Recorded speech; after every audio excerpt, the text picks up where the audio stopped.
Hi, I am Tavish Cardiff, one of the co-founders of the Our Raw Material practice.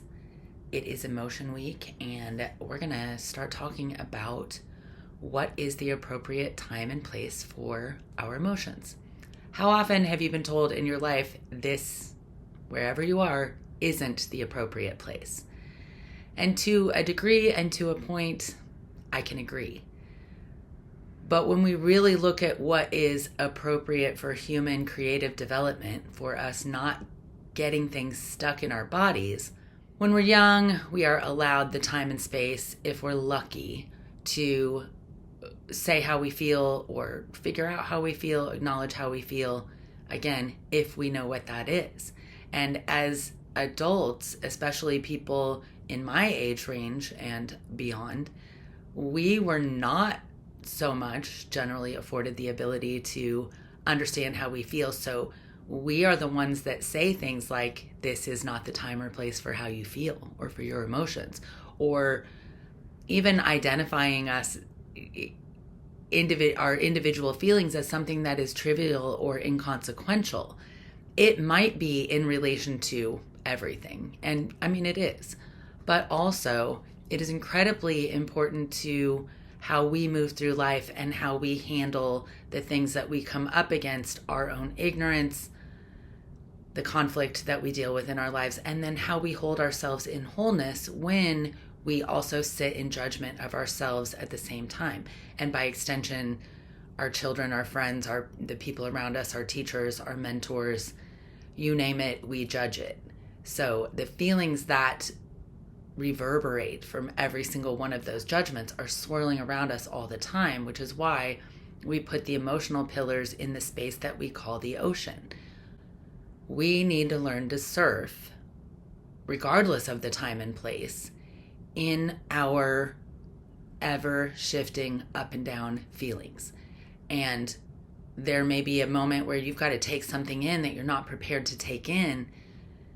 What is available to absorb that? What shock absorbers do you personally have in place? And that's going to be this week's challenge, is to look at how much depth you have in your ability to take your own emotional reaction and let it move through your body, see what it does, breathe through it, and how do you bring it forward into something that doesn't stick in your body, doesn't make you feel bad, doesn't keep you feeling bad, and doesn't have you triggering back on the same cycle of thought over and over again.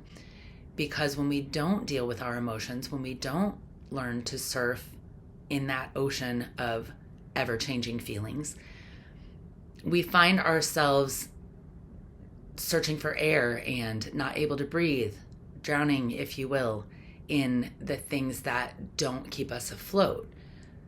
So attaching to what meaning there is and why our emotion comes up when it does for ourselves, knowing what our internal triggers are, and when we see something hit that trigger, understanding, oh, here's why I'm having an emotional reaction, rather than trying to keep a lid on the reaction itself. Because trying to keep a lid on our reactions works for so long, and as we know, those things will eventually boil over.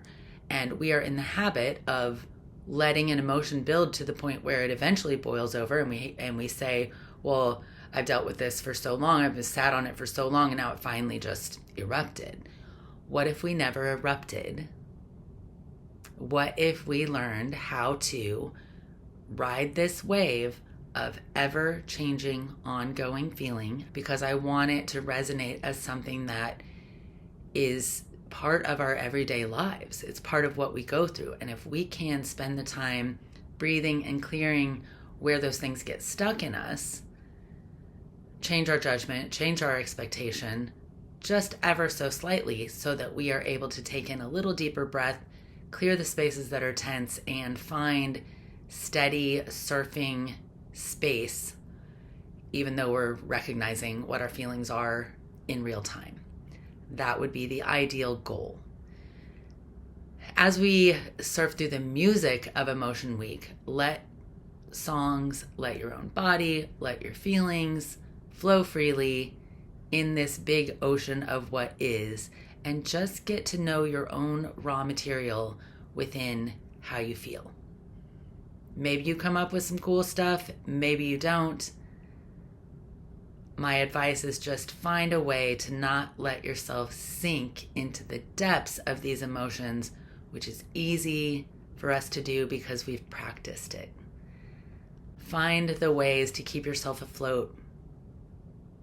The reality of the thing still exists, but the part where you grow, learn, and use it in some future date in your life is still before you.